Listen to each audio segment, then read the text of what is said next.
Сіздер телеграм каналға кіргеннен кейін дәл осындай болып тұрады.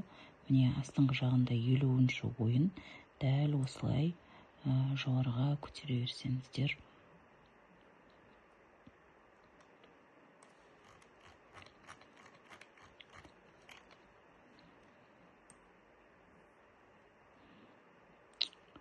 Міне бірінші ойынға дейін міне тұр.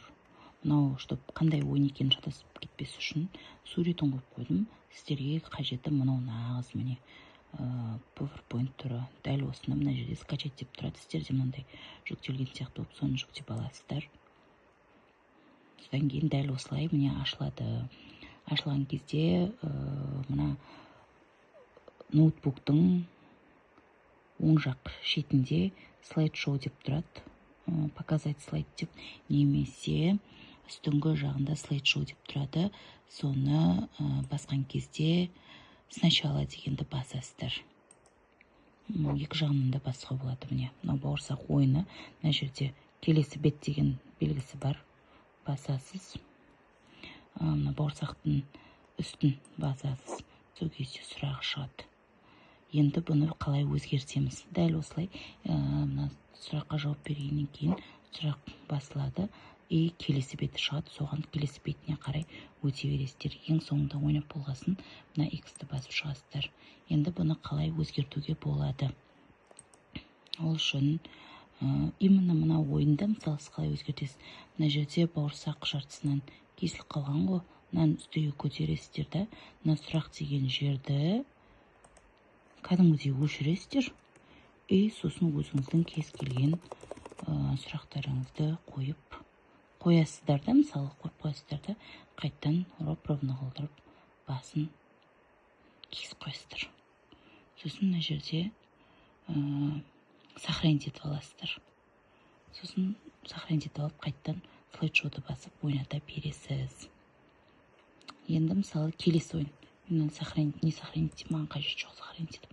Мысалы келесі екінші ойын, мына айналатын колесо ойыны. Мысалы мынаны жүктеп аламын. Дәл жаңағыдай показать слайд бассам, мына жерде слайд басылады. Мына жерде бастау дегенді басасыз. Мына шетінде тоқтау деген тұрады, тоқтауды басасыз. Міне мысалы мынаған келді ғой, яғни мына түстегі сұраққа бала жауап беретін болады. Осылай ойната бересіз. Енді қараңыз.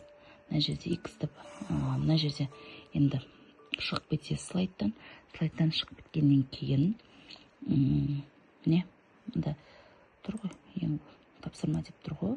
Дәл осыны мысалы өшіресіз да, өзіңіздің мысалы сұрақтарыңыз жазасыз.